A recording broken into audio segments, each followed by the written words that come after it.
Hi, everybody. This is Mike Gerdes from the Greater Philadelphia Center for Spiritual Living, bringing you another love note.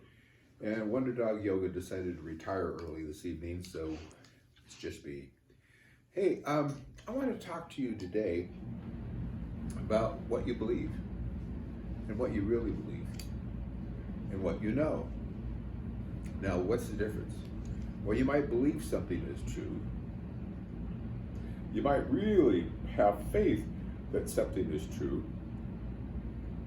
But to know that it's true, you've demonstrated it. You actually know that it is. It goes way beyond faith, way beyond believing. It comes to a place of knowingness. Some would say it's the faith of God, not faith in God. Now, one of the things that we ask our students, ask people coming to our centers to know, in Centers for Spiritual Living and in religious science, is to test the theory, test the principles. We don't ask you just to nod and say, yes, that's so, without actually applying these principles in your life. Because this teaching is not yours. This is not your religion unless you actually practice it and you practice the principles and demonstrate them in your life. That way you know. It goes way beyond believing, way beyond faith. It goes into knowing. And that's what I urge you to do. I urge you to test all things. Not only what you believe about God, but what do you believe about love? What do you believe about your political persuasions? What do you believe about health, your health? Ask yourself, what is real? What's really real? Some of us have held on to some old ideas that have worked for us, or sort of worked for us. And we don't surely change those old ideas until we find out that they're absolutely not working for us. I was listening to a guy today.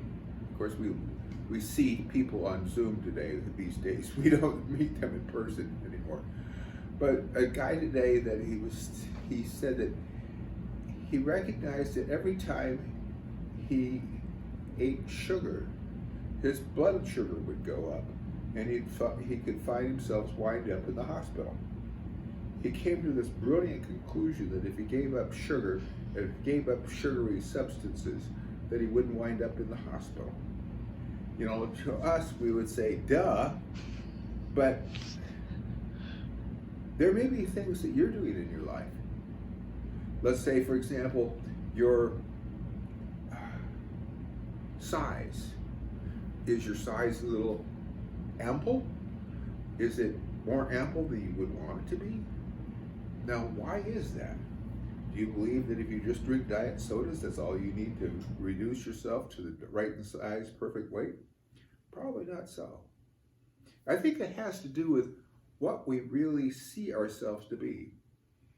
Now, Emma Curtis Hopkins, in one of her books that she wrote, says that actually seeing is antecedent, that means comes before thinking.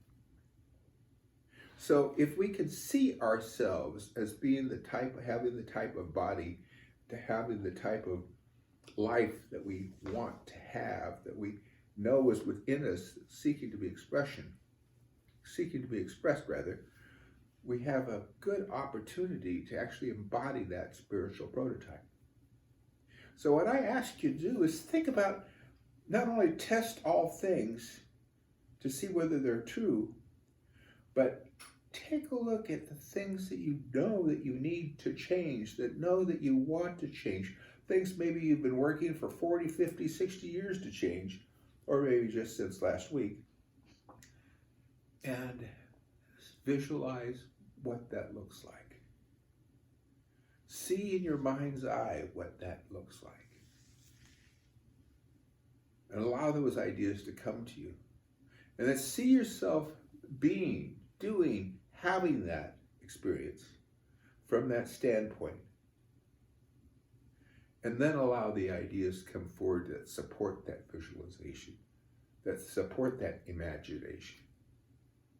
I like the term imagination. We image in, imagine, image in that which it is that we seek to be expressed, or which seeks to express through us.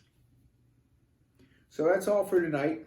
I hope that you test all things. I hope that you imagine some wonderful experiences and healthy conditions for yourself and for society and for the world. You know, it doesn't stop just at our doorsteps here, because we're involved in the whole universe, knowing better lives for everyone.